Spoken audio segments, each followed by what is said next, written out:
এসেছে গো, চলে এসেছে আমাদের হিসু সাহা, চলে এসেছে। কিন্তু সে ভারী শক্ট রয়েছে। যে দিদির কারণে হিসু সাহা আজকে এই জায়গায় দাঁড়িয়ে রয়েছে, হিসু সাহার জীবনের 60% অবদানই হলো সেই দিদির হাজব্যান্ড পরলোক গমন করেছেন।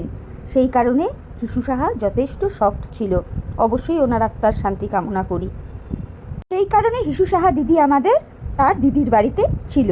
যে কোনো মৃত্যুটাই বেদনাদায়ক, এটা আমিও মানি, এই ক্ষেত্রে কিছু বলার নেই। ওই জন্য আগেই বললাম ওনার আত্মার শান্তি কামনা করি। উনি যেখানেই থাকুন ভালো থাকুন, এইটুকুই বলবো, শান্তিতে থাকুন। এই বিষয়টা নিয়ে খিল্লি করার মতন প্রবৃত্তি আমার নেই, তো এই বিষয়ে নাইবা কথা বললাম, হয়তো নিশ্চয়ই এরকমই কিছু ঘটনা ঘটেছে। কিন্তু কথা হচ্ছে এতদিন পর আমাদের এই হিসু সাহা দিদি ফিরে এলো। না থাক, হিসু সাহা দিদি বলবো না, ঝিউ দিদি বলি, সেটাই শুনতে ভালো লাগবে। তো ঝিউ দিদির বক্তব্য যে সে এতদিন ধরে ভীষণ শক ছিল, যেহেতু তার দিদির হাজব্যান্ড পরলোক গমন করেছেন এবং সে ভিডিও দেব করে মনস্থির করেও সে করে উঠতে পারছিল না। তবে গুটি কতক কন্ট্রোভার্সি ক্রিয়েটারদের ভিডিও সে দেখতো এবং কন্ট্রোভার্সি ভিডিও দেখতে সে ভীষণ ভালোবাসে, সেটা সে কিন্তু পরিষ্কারভাবে আজকে বলল। কেন আজকে ঝিউ দিদি কন্ট্রোভার্সি ক্রিয়েটারদের ভিডিও দেখে? কারণ ঝিউ দিদির এইরকমটাই মনে হয় কন্ট্রোভার্সি ক্রিয়েটাররা তার সম্পর্কে বেশি জানে যতটা সে না তার নিজের সম্পর্কে জানে। তবে এই বিষয়টাকে কিন্তু আমাদের ঝিউ দিদি ভীষণ এনজয় করে, ভীষণ। তা যাই হোক, ঝিউ দিদি কী বলছে, ও নাকি ওর নিজের খরচা সবটা নিজে নাকি বহন করে, কারো থেকে কিছু নিয়ে, মানে কারো হেল্প নিয়ে ও কোনো কিছু করে না, ও নিজের খরচা নিজে টোটালটাই বিয়ার করে। তাহলে হনু সোনু যে বলেছিল ওর জন্য খাবার নিয়ে যেত, ওর ঘরের ভাড়া মেটাতো, ওর জন্য বাপুজি কেক নিয়ে যেত, তাহলে এইগুলো কি সবই গুল মেরে গেছে? মানে আমি একটু ভাবছি, চিন্তা করছি আর কি, কথার সাথে কথার মিল পাচ্ছি না, তো সেই জন্যই বললাম আর কি। আরশের ভিডিও থেকে তো জানতে পেরেছিলাম যে ওকে বলে 10,000 টাকা করে দিত, কিন্তু ওর যা ঠাট বাট, ওর কি 10,000 টাকায় হতো? আমার তো মনে হয় না আমাদের এই ঝিউ দিদির 10,000 টাকায় চলতো বলে। হ্যাঁ, এমনটা হতে পারে, ও হয়তো এই হনু সনুকে হাতে রাখতো আর বাকিটা বাইরে উড়ে ধুরে ঘুরে ম্যানেজ করে নিত।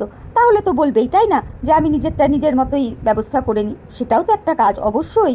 উড়ে উড়ে ধরে বেরিয়ে ইনকাম করে আনাটাও তো একটা কাজ, অবশ্যই কাজ।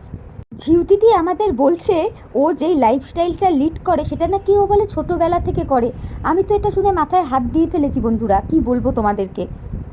যার বাবা কিনা ফুটপাতে দোকানদারি করে, ভাড়া বাড়িতে থাকে, তার পক্ষে সম্ভব ছোটোবেলার থেকে এইরকম লাইফস্টাইলে লিড করা? মানে আমাদের ঝিউ দিদি যেইভাবে তার লাইফস্টাইলটা বর্তমানে দেখায়, সে বলছে সে নাকি ছোটোবেলা থেকে এইভাবেই বড় হয়ে উঠেছে। আমার কি মনে হয় জানো তো বন্ধুরা, এই যে ঝিউ দিদিকে দেখো না, এত ঠাট বাট, এত মেনটেন করে চলে, কেন? মেনটেন তো তাকে করে থাকতেই হবে, না হলে বাইরে তো কাস্টমার পাবে না, তাই না? আর কাস্টমার না পেলে পয়সা আসবে কোথার থেকে? আর তখন দামি দামি ড্রাই ফ্রুটস এগুলো খাবে কোথার থেকে? এরকম লাক্সারিয়াস লাইফ লিড করবে কোথার থেকে, তাই না? এগুলো আমরা বুঝি। এই যে আমাদের ঝিউ দিদি বলেছে না যে ছোটোবেলা থেকেই ও নাকি এইভাবে বড় হয়েছে, এইভাবে মেনটেন করে চলে, একদম ডাহা মিথ্যে কথা বলেছে গো বন্ধুরা, মোটেই না, একদমই না। আমরা এই ঝিউ দিদির বাবা মার বাড়ির অবস্থাও দেখেছি, মানে যতটা ভিডিও মারফত জানতে পেরেছি, দেখেছি। তারপরে ঝিউ দিদির বিয়ের পরের ছবিও দেখেছি, সে কি ছিল আর এখন, দুটোর মধ্যে আকাশ আর পাতাল পার্থক্য। হবে না কেন বলো? ক্লায়েন্ট ধরতে গেলে নিজেকে তো ফিট রাখতে হবে, তাই না? এই জন্যই যোগা, বুঝতে পেরেছো? নিজেকে ফিট সুন্দর রাখতে হবে, তো তবে না ক্লায়েন্ট আসবে, যাতে করে কিনা ক্লায়েন্টের মনোরঞ্জন সে করতে পারে। এগুলো একটু বোঝো তোমরা, বোঝো বোঝো। এখন আমাদের ঝিউ দিদি কী বলছে, যে দেখো এই যে আমি এত সুন্দরভাবে টিপটপভাবে থাকি, সুন্দর পোশাক আশাক পরি, সব আমি আমার নিজের খরচায় করি। হ্যাঁ হবে তো, ক্লায়েন্ট যদি টাকা দেয় সেটা তো তখন তোমারই টাকা হয়ে গেল, তোমার উপার্জনের টাকা। তাহলে তোমার টাকায় তুমি সুন্দর সুন্দর ড্রাই ফ্রুট খাবে, তারপর ভালো মন্দ জামা কাপড় পরবে, এটাই তো স্বাভাবিক, তাই না? ও বাবা, কথায় কথায় আজকে ইন্ট্রো দিতে ভুলে গেছি। Hello friends, welcome back to my channel. আশা করি তোমরা প্রত্যেকে ভালো আছো, আমিও ভীষণ ভালো আছি। আমি মৌ চলে এলাম নতুন একটা ভিডিওর সাথে। যাই হোক, যেটা বলছিলাম, আজকে ঝিউ দিদির ভিডিওর টাইটেলটা দেখেছো? সেই লেভেলের টাইটেল দিয়েছি, কিন্তু জীবনের মোড় ঘুরিয়ে ফেলেছি আমি, তাই এতদিন ডিটাচ তোমাদের থেকে। একেবারে জীবনের মোড় ঝিউ দিদি ঘুরিয়ে ফেলেছে, বুঝতে পারো? ভেবে দেখো একবার। তার মানে আমরা যেটা ভেবেছিলাম সেটা ঠিক। আমরা কি ভেবেছিলাম? আমাদের মিত্রবাবুর থেকে এই ঝিউ দিদি অনেকটা ডিট্যাচ। এই যে বলছে না, যে ঝিউ দিদি ডিট্যাচ কথাটা বলেছে না, তোমরা কি ভাবছো বন্ধুরা? সে কি আমাদের জন্য বলেছে? না গো না, সে বলেছে মিত্রবাবুর উদ্দেশ্যে কথাটা। এইরকম তো একটা কানাঘুষো খবর আমরা এর আগে শুনেইছিলাম, তাই না বন্ধুরা? আশা করি তোমরাও শুনেছো। ওর যে কতটা দরকার ছিল, ওর যে কতটা প্রয়োজন ছিল, কতটা সময় ওকে ব্যয় করতে হয়েছে, পরে পরিষ্কার বোঝা গেছে যে ওদের আন্ডারস্ট্যান্ডিংয়ে প্রবলেম হয়েছে, যার জন্য ঝিউ দিদি কিন্তু পুরো সাইড হয়ে গেছে, যার কারণে মিত্রবাবুর কোনো ভিডিওতে না তো ঝিউ দিদির কোনো গলার আওয়াজ পাওয়া গেছে, না তো চুরির আওয়াজ পাওয়া গেছে, বা ভিডিওতে কোথাও কোনো অংশে ঝিউ দিদির ছায়াটুকুনিও দেখা যায়নি। একেবারেই ডিটাচে বোঝাই যাচ্ছে। আর কিন্তু কোনোভাবে ঝিউ দিদিকে ভিডিও করতেও আমরা দেখতে পাচ্ছিলাম না। এইবার তোমরা বন্ধুরা বলতেই পারো, তাহলে কি সত্যিকারের ওদের রিলেশন ব্রেকআপ হয়েছে না অন্য কিছু? না, অ্যাকচুয়ালি সেই টাইমে ঝিউ দিদিকে নিয়ে যেই লেভেলের কন্ট্রোভার্সি হচ্ছিল, সেই সময় তখন ঝিউ দিদির ভিডিও করাটা স্টপ করানো হয়েছিল। অবশ্যই স্টপ করানো হয়েছিল, কারণ তখন ঝিউ দিদি যেই হারে কন্টেন্ট দিচ্ছিল, আমাদের চোখের সামনে তখন দুটো কন্টেন্টই ঘোরাঘুরি করতো, এক ঝিউ দিদি আর ওদিকে মিত্রবাবু। ঝিউ দিদি মিত্রবাবু, ঝিউ দিদি মিত্রবাবু, তাই না বন্ধুরা? আশা করি আমি ভুল বলছি না। সেই জন্যই বললাম, সেই সময় যখন ঝিউ দিদিকে নিয়ে অতিরিক্ত কন্ট্রোভার্সি হচ্ছিল, ঝিউ দিদিকে ভিডিও স্টপ করতে মানে বাধ্য করা হয়েছে, বন্ধ করানো হয়েছিল ঝিউ দিদিকে। তখন কিন্তু এই ফুকলি রানীকে নিয়ে কন্ট্রোভার্সি হচ্ছিল না। সেই সময় অনেকেই বুঝতে পেরে ঝিউ দিদিকে সাইলেন্ট করে দিয়েছিল। কে বুঝতেই পারছো তোমরা আশা করি, যাতে করে কিনা ওই বিষয় নিয়ে কন্ট্রোভার্সিটা আগে আর না বাড়ে। আর এর পেছনে বিশাল বড় একটা কারণ, ফুকলি আর মিত্রবাবুর ডিভোর্সটা যাতে তাড়াতাড়ি হয়ে যায়, সমস্ত বিষয়টা যেন তাড়াতাড়ি মিটমাট হয়ে যায়, প্লাস মিত্রবাবুর কোনো ফল্ট যাতে বেরিয়ে না আসে, এই জন্যই এই কর্মটা করা হয়েছিল। এটা নিশ্চয়ই বন্ধুরা তোমরা ভালোভাবেই বুঝতে পেরেছো, তাই তো? এই জন্যেই ঝিউ দিদিকে পুরো সাইড করে দেওয়া হয়েছিল। আর কথাতেই আছে out of side out of mind, তাই না? তোমরা বুদ্ধিমান মানুষ, আমি কি বলতে চাইছি আশা করি ঠিকই বুঝতে পেরে গেছো। আর তোমরা দেখতেই পাচ্ছ, এরপর থেকে আমরা ফুকলি আর পোকলাকে নিয়ে ব্যস্ত হয়ে পড়েছিলাম, মানে সমস্ত কন্ট্রোভার্সি ক্রিয়েটাররাই। সেই জায়গায় ঝিউ দিদি বা ওদিকে হনু সোনু এদের কোনো ব্যাপার স্যাপারও আসছিল না। সুতরাং ওই যে আমি আগে বললাম, out of sight out of mind, বা এদের সঙ্গে রিলেটেড মিত্রবাবুরও কোনো কিছু আমরা দেখতে পাইনি, যার জন্য বলিও নি। এই ঝিউ দিদির ব্যাপারটা যে পুরো প্ল্যান করে করা হয়েছে, এর মধ্যে কোনো সন্দেহ নেই, প্ল্যান করেই সরানো হয়েছিল তাকে। আজকে মিত্রবাবু খুব বড় বড় লেকচারবাজি, বড় বড় বোলচাল দিচ্ছেন যে কন্ট্রোভার্সি ক্রিয়েটারদের জন্য নাকি তার ভিউজ কমেছে। কন্ট্রোভার্সি ক্রিয়েটারদের কন্টেন্ট করার জন্যে ওনার ভিউজ কমেনি, ভিউজ কমেছে ওনার মিথ্যাচারিতা করার জন্যে। উনি ভিউয়ার্সদের সামনে নিজের স্বচ্ছতাটা প্রকাশ করতে পারেননি। এবং মিত্রবাবু ঝিউ দিদির ব্যাপারটা পুরো অস্বীকার করে গেছেন, যেখানে ঝিউ দিদি নিজে কিন্তু বলেছে যে হ্যাঁ, মিত্রবাবুর সাথে তার কথা হয়, মিত্রবাবুর থেকেই সে এডিটিং শিখেছে, নানান রকমের কথা। তাহলে তারপরে মিত্রবাবুর ভিডিওতে আমরা এও দেখতে পেয়েছি সিঁদুর নিয়ে যে বিষয়টা, তারপরে মাম্মাম ঝাম্মাম বলে নানান রকমের আওয়াজ, অনেক কিছুই আমরা দেখেছি। এগুলো অস্বীকার করার তো কোনো জায়গা নেই, তাই না? এর দ্বারা কি হয়েছে, মিত্রবাবুর প্রতি ভিউয়ার্সদের বিশ্বাসের জায়গাটা অনেকটাই টলে গেছে। আর যখনই বিশ্বাসে আঘাত আসবে, মানুষ তো তখন সরে যাবেই, তাই না? যেটা মিত্রবাবুর ক্ষেত্রেও ঘটেছে। এটা তো একটা কমন সেন্সের কথা। কন্ট্রোভার্সি ক্রিয়েটারদের জন্য কেন ভিউজ কমতে যাবে? কোনো কন্ট্রোভার্সি ক্রিয়েটারই তো আর আগ বাড়িয়ে হাউমাউ করে কোনো ব্লগারকে নিয়ে ভিডিও করে না, তাই না? ব্লগাররা যেটা দেখায়, সেখানে ডে বাই ডে প্রত্যেকটা মিনিটে মিনিটে ভিউয়ার্সরা নানান রকম কমেন্ট করে, বিভিন্ন রকম কমেন্ট করে, তারপরে গিয়ে কিন্তু কন্ট্রোভার্সি ক্রিয়েটাররা সেই টপিকসটা নিয়ে আলোচনা করে, অর্থাৎ সেই বিষয়টার ভালো দিক মন্দ দিক নিয়ে আলোচনা করে। তাহলে এটা সম্পূর্ণ ভুল কথা। কোনো কন্ট্রোভার্সি ক্রিয়েটারের জন্য কোনো ব্লগারের ভিউজ কমতে পারে না। তবে এইটা আমি দেখেছি, কন্ট্রোভার্সি ক্রিয়েটারদের কারণে কিন্তু ব্লগারদের ভিউ বেড়েছে, এটা কিন্তু দেখেছি। একটা জিনিস মানো তো বন্ধুরা, আমি যদি সৎ হই, সঠিক পথে চলি, ভিউয়ার্সরা নিশ্চয়ই আমার পাশে থাকবে। কিন্তু দিনের পর দিন আমি মিথ্যাচারিতা করে যাচ্ছি, মিথ্যে কথা বলছি, হয়কে নয় করছি আর নয়কে হয় করছি, তাহলে কি কোনো ভিউয়ার্স আমার পাশে থাকবে? থাকবে না তো। এটা তো ভীষণ স্বাভাবিক কথা। অনেকেই বলে যে ফুকলিরও নাকি ভিউজ কমেছে কন্ট্রোভার্সি ক্রিয়েটারদের জন্য। না, তার নিজের বেল্লাপনা লাইফস্টাইল, তার মানে কি বলবো, ফুকলিকে নিয়ে কোনো কথা বলার মতন কোনো প্রবৃত্তিই আমার আসে না। যেটা হয়েছে ওর নিজের কারণে হয়েছে। আর এটাও আমি উপলব্ধি করেছি, যে কোনো ভিউয়ার্সই না কন্ট্রোভার্সি ক্রিয়েটারদের কাছ থেকে নিরপেক্ষতাটাই আশা রাখে। কেউ কাউকে চাটবে, কাউকে একতরফা হয়ে কথা বলবে, এগুলো ভিউয়ার্সরা কিন্তু ঠিক পছন্দ করে না কন্ট্রোভার্সি ক্রিয়েটারদের কাছ থেকে। আর ভিউয়ার্সরা ব্লগারদেরকে কেন ভালোবাসে? তাদের সততাটা দেখে। পুরো ক্রিস্টাল ক্লিয়ার একটা সম্পর্ক তৈরি করতে হবে ব্লগারদের সাথে ভিউয়ার্সরা এটাই চায়। সেই জন্যই কিন্তু তারা বড় বড় ব্লগারদের পছন্দ করে, ভালোবাসে। সেই জায়গায় যদি অস্বচ্ছতা চলে আসে, তখনই ভিউয়ার্সরা মুখ ফিরিয়ে নেয়। আর মুখ ফিরিয়ে নেওয়াটা খুবই স্বাভাবিক, এর মধ্যে তো কোনো ভুল নেই, তাই না? যাই হোক, যেটা বলছিলাম, এমনিও লক্ষ্য করে দেখেছি মিত্রবাবুর একটু অহংকারও হয়েছিল। উনি নিজেকে একেবারে বিরাট কেউ কোটা ভাবতে শুরু করে দিয়েছিলেন। এমনকি উনি এরম কথাও বলেছিলেন যে দরকার নেই আমার ভিউজের, করবো না আমি ইউটিউব, আমি বিজনেস করব, বিজনেস নিয়েই এগোবো। আজকে 3-4 মাস ধরে শুধু বিজনেস বিজনেস বিজনেস বিজনেস শুনে যাচ্ছি, এখনও সেরকম কিছু দেখতে পাইনি। আশা রাখি ভবিষ্যতে হয়তো দেখতে পাবো, তাই না? আর বন্ধুরা, তোমরাও নিশ্চয়ই এই একই জিনিস ফেস করছো, মানে শুনেছো তার ভিডিওতে, দেখেওছো। অ্যাকচুয়ালি এই মুহূর্তে ইউটিউব না করলে তাদেরও চলবে না, মানে মিত্রবাবুর কথা বলছি, তাদের সংসারটাও চলবে না, এটা বলতে বাধ্য হলাম কথাটা। এখন তোমরা বলতেই পারো ঘরের চাল ডাল ধান তেল খেয়ে চলবে, কিন্তু ক্যাশ টাকারও প্রয়োজন আছে। তোমরাই বলো না চলবে কি করে? ওই আম জাম কাঁঠাল এইগুলো বিক্রি করে সম্ভব? কখনো সম্ভব না। এমনিও মেসোমশাই অর্থাৎ মিত্রবাবুর বাবা, উনি কী করেন? কিছুই তো করেন না। মিত্রবাবুর কি ইনকাম আছে? কিছুই তো নেই। মাসিমা একেবারেই হাউস ওয়াইফ, তাহলে চলবে কোথার থেকে? ইউটিউবটাই এখন মূল সোর্স ওদের ইনকামের।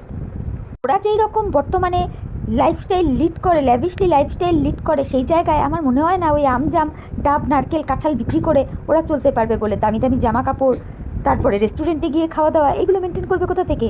তাই না? এগুলো ভাবার বিষয় আছে। অতএব ইউটিউব ওদের করতেই হবে। হ্যাঁ, বিজনেস যখন দাঁড়িয়ে যাবে সেটার ব্যাপার আলাদা, কিন্তু এখন আপাতত ওদের ইউটিউব করতেই হবে। কিন্তু মিত্রবাবুর এত আত্ম অহংকারপূর্ণ কথাবার্তা যে ইউটিউব আমার দরকার নেই, ইউটিউবের ভিউজের দরকার নেই, ইউটিউব আমি করব না, ইউটিউব না করলেও চলবে, এই সমস্ত কথাগুলো শুনেই কিন্তু ভিউয়ার্সরা তার থেকে মুখ ফিরিয়ে নিয়েছে। যে তার এত আত্ম অহংকার যখন, তাই না? এটা তো স্বাভাবিক কথা। মানুষ তো এইরকমই ভাববে যে বাবা, তোমার ইউটিউব ছাড়া দ্বিতীয় কোনো সোর্স অফ ইনকাম আপাতত নেই, অথচ তোমার অহংকার পুরো ঝরে ঝরে পড়ছে, তাহলে তোমাকে আমরা দেখে কি করব? এই জন্যেই ভিউয়ার্সরা মিত্রবাবুর পাশ থেকে অনেকাংশেই সরে গেছে। মিত্রবাবুর অহংকার দেখার জন্য তো ভিউয়ার্সরা বসেছিলেন না, তাই না? তারা কি হিসেবে মিত্রবাবুকে দেখতেন? অত সুন্দর গ্রাম বাংলা দেখাতেন, ছোট্ট সোনা বাবাটাকে দেখাতেন, তারপরে তার মা বাবার কাজকর্ম সমস্ত কিছু। মেসোমশাইয়ের তো গুণের কোনো সীমা নেই, সেটা আমিও মানি। সত্যি উনি এত সুন্দরভাবে গেটটা তৈরি করছেন, দেখে ভীষণই ভালো লাগছে, ভীষণ। মাসিমার উদয়াস্ত পরিশ্রম, এইগুলোকে মানুষ ভালোবেসেছে, আর এইগুলো দেখার জন্যে ভিউয়ার্সরা মিত্রবাবু আপনার ভিডিও দেখতো, এটা আপনি ভুলবেন না। কিন্তু আপনার অহংকার দেখার জন্য তো কেউ বসে নেই, তাই না? এটা তো আপনাকেও বুঝতে হবে। এটা তো সত্যি কথাই। আমাদের না হয় স্বার্থ আছে, আমরা সকলের ভিডিও দেখতে বাধ্য। ভিডিও যদি না দেখি তাহলে কন্টেন্ট করব কি করে? সেটা যেই হোক, সেটা ফুকলি হোক, ফোকলা হোক, মিত্রবাবু হোক, ঝিউ দিদি হোক, যেই হোক, দেখতেই হবে। কিন্তু ভিউয়ার্সরা তারা তো নিঃস্বার্থভাবে দেখছে, তারা উল্টো তাদের গ্যাটের পয়সা খরচা করে দেখছে। ও বাবা, গ্যাটের পয়সা খরচা করে দেখবো, আবার বড় বড় বলচালও শুনবো, এইটা কীরকম কথা, তাই না? এটা তো মানা যায় না। সেই জায়গায় এসে কেউ যদি বলে আমার ভিডিও দেখতে হলে দেখো, না দেখতে হলে না দেখো, আরে ভাই, ভিউয়ার্সদের একেবারে কেঁদে গেছে। তারা কেন দেখতে যাবে? মানুষ ইউটিউব দেখে কেন? একটু রিল্যাক্সেশনের জন্যে। আমরা এই যে টিভি সিরিয়াল সিনেমা থিয়েটার দেখি, কেন দেখি? একটু মন মানসিকতাটা ভালো করার জন্যে। কিন্তু সেই জায়গায় যদি এই রকম বলা হয় যে দেখতে হলে দেখো, না হলে দেখো না, তাহলে কেউ দেখবে? কেউই তো দেখবে না, তাই না? এই জন্যে একটা কথাতেই আছে, অহংকার হচ্ছে পতনের মূল কারণ। মিত্রবাবুর অতিরিক্ত অহংকার হয়ে গিয়েছিল আর নিজেকে বিশাল কিছু মনে করছিল। আবার ইনিই বলেছিলেন যে আমার পার্সোনাল লাইফ একটা আছে, আমার প্রফেশনাল লাইফ একটা আছে। হ্যাঁ, অবশ্যই সেটা থাকা দরকার, প্রত্যেকটা মানুষেরই থাকা দরকার।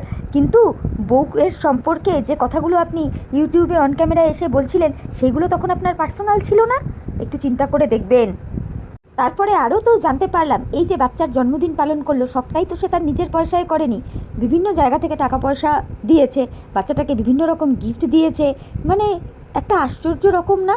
আশ্চর্য রকম তো। যেই জিনিসগুলো পার্সোনাল থাকার দরকার ছিল, মানছি প্রথম রাত্রে সে ওরকম হাউমাউ চাউ করে কান্নাকাটি করে ভিডিও করেছে, সব ঠিক আছে। তারপরের উদ্দিনগুলোর থেকে যেগুলো সে করে গেছে, সেই সময় তো সেইগুলো বিক্রি করে, মানে পার্সোনাল লাইফটা বিক্রি করে যথেষ্ট রেভিনিউ ইনকাম করেছে। তাহলে আর বাচ্চাটার জন্মদিনে আমরা তো মানে দু চোখ ফেরে ফেরে দেখেছি কী হারে বাচ্চাটাকে মানুষজন গিফট দিয়েছে। শুধু কি গিফট, গিফট, টাকা পয়সার লেনদেন সবই হয়েছে। বাচ্চাটাকে শুধু সামনে শিখণ্ডি করে রাখতো। তা এরপরে যদি উনি এত বড় বড় লেকচার বলচাল কথাবার্তা বলে, ভিউয়ার্সরা থাকবে এনার পাশে? আমার তো মনে হয় থাকবে না, বা থাকাটা উচিতও নয়। আজকে বলতে বাধ্য হচ্ছি, মিত্রবাবু এতটাই অকৃতজ্ঞ। উনি ওনার পক্ষে যারা ভিডিও করতেন তাদের উদ্দেশ্যে উনি বলেছেন যে তার ভিডিও ক্লিপস বা ছবি না ইউজ করতে। কিন্তু উনি কি বলছেন, আমাকে নিয়ে পজিটিভ ভিডিওও করতে হবে না, নেগেটিভ ভিডিওও করতে হবে না, করলে নেগেটিভই করো। আপনি বলে দেবেন কে আপনাকে নিয়ে কী কথা বলবে? আশ্চর্য তো, আপনার এত অহংকার। এই হচ্ছে বড় বড় ব্লগারদের সবথেকে বড় বাজে স্বভাব। সবসময় এরা চেষ্টা করে কন্ট্রোভার্সি ক্রিয়েটারদেরকে পরিচালনা করার, আর যখন দেখতে পায় কন্ট্রোভার্সি ক্রিয়েটাররা তাদের পরিচালনায় পরিচালিত হচ্ছে না, ব্যাস ঝাড়ন দিতে বসে যায়। এই তো হলো অবস্থা। কি আশ্চর্য কথা, তাই না? এ ঠিক করে দেবে কে একে নিয়ে পজিটিভ ভিডিও করবে আর কে একে নিয়ে নেগেটিভ ভিডিও করবে। ওই যে বললাম না, সত্যি মানে আবারও বারবার মনের মধ্যে আসছে, এই যে ছেলের জন্মদিনটা করলো, বাংলাদেশ থেকে প্রচুর আপু তার ছেলেকে গিফট পাঠিয়েছে, টাকা পাঠিয়েছে, সমস্ত কিছু করেছে। তার নিডটা দেখে সে অবশ্যই নিডিনেসটা দেখিয়েছিল তাদের সামনে, সর্ব জায়গায় বাচ্চাটাকে শিখণ্ডি করেছিল। এগুলো অস্বীকার করতে পারবে? ওই টাকা দিয়ে বাড়ি গাড়ি নিজের শখ আহ্লাদ বাইক কেনা সব কিছুই তো পূরণ করেছে। সে আবার এত বড় বড় বলচাল মারে। নিজের ছেলের জন্মদিনের 50% টাকা অন্য মানুষজন শেয়ার করবে কেন? তোর এইটুকু দমে হলো না? এই ভাষাতেই বলবো। আবার বড় বড় লেকচার মারতে বসিস। আহারে, ও বোঝাতে এসেছে পার্সোনাল লাইফ আর প্রফেশনাল লাইফ। কে বলেছিল তোর সাথে তোর বউয়ের যা হয়েছিল প্রথম দিন? তুই যে হাউমাউ চাউ করে কান্নাকাটি করে ভিডিও করেছিলিস, ঠিক আছে, মেনে নিলাম যে তুই দিগ্ভ্রান্ত হয়ে গিয়েছিলিস, তোর কিছু করার ছিল না তাই করেছিস। তারপরের থেকে যেইগুলো করেছিস ওইগুলোকে বউ বেচা ছাড়া কী বলা যায়? বল, কি বলা যায় সেটাকে? তখন তোর মনে ছিল না যে না এগুলো আমার পার্সোনাল লাইফ, এগুলো অন ক্যামেরায় আনবো না? তোমরা মিলিয়ে নিও বন্ধুরা। মিত্রবাবুর আর ভিউজ হবে না যদি নতুন কিছু না দেখাতে পারে, কন্টেন্টে যদি কোনো কিছু পরিবর্তন না করতে পারে, তাহলে এনার ভিউজ ওঠানো যথেষ্ট চাপের আছে। এমনকি ওনার প্রচণ্ড আত্ম অহংকার বেড়ে গেছে, প্রচণ্ড। মানে উনি নিজেকে একটা মুইতি হনু ভাবছেন, আর যাকে যখন পাচ্ছেন যেভাবে পাচ্ছেন অপমান করে যাচ্ছেন। সীমাদির কথা আর কী বলবো, সীমাদিকে তো যেভাবে পাচ্ছে অপমান করে যাচ্ছে, দীপ্তিদিকে করছে। লজ্জা থাকা দরকার যে এই মানুষগুলো একদিন একে বুক দিয়ে আগলে ছিল। ছি, ধিক্কার আসছে। আরও একটা কথা বলি, মাসিমা মেসোমশাই এনারা দুজনই হলেন ছেলে অন্তপ্রাণ। ছেলের বাইরে এনারা কিছু ভাবতেই পারেন না, যার জন্য ছেলের ভুল দোষ ত্রুটি দেখলে পরেও এনারা মুখে কুলু পেটে থাকেন। ছেলে যাই করে তাতেই এনাদের মদত থাকে, বলতে বাধ্য হলাম কথাটা। যার কারণেই মিত্রবাবু এইরকম একজন স্বার্থপর অকৃতজ্ঞ বেইমান তৈরি হয়েছেন। যাই হোক, এই তো গেল মিত্রবাবুর কথা, ঝিউ দিদির কথা। তোমরাও চোখ রেখো, আমিও চোখ রাখবো ঝিউ দিদি আর কি ধরনের ভিডিও আমাদের সামনে নিয়ে আসে। যাই নিয়ে আসবে তার মধ্যে যদি কন্ট্রোভার্সিয়াল কিছু থাকে অবশ্যই সেটা নিয়ে কথা হবে, তাই না? তাহলে চলো, ভিডিওটা আমি এখানেই রাখছি। ভিডিওটা একটু বড় হয়ে গেল বন্ধুরা, তোমরা প্লিজ নো স্কিপ করে শুনো। ভিডিও ভালো লাগলে অবশ্যই লাইক কমেন্ট শেয়ার সাবস্ক্রাইব করে আমার চ্যানেলের পাশে থেকো। তাহলে এখনকার মতো আমি বিদায় নিচ্ছি, নতুন একটা ভিডিওর সাথে আবার দেখা হয়ে যাবে। ততক্ষণ প্রত্যেকে ভালো থেকো, সুস্থ থেকো, সাবধানে থেকো। টাটা, বাই, লাভ ইউ অল।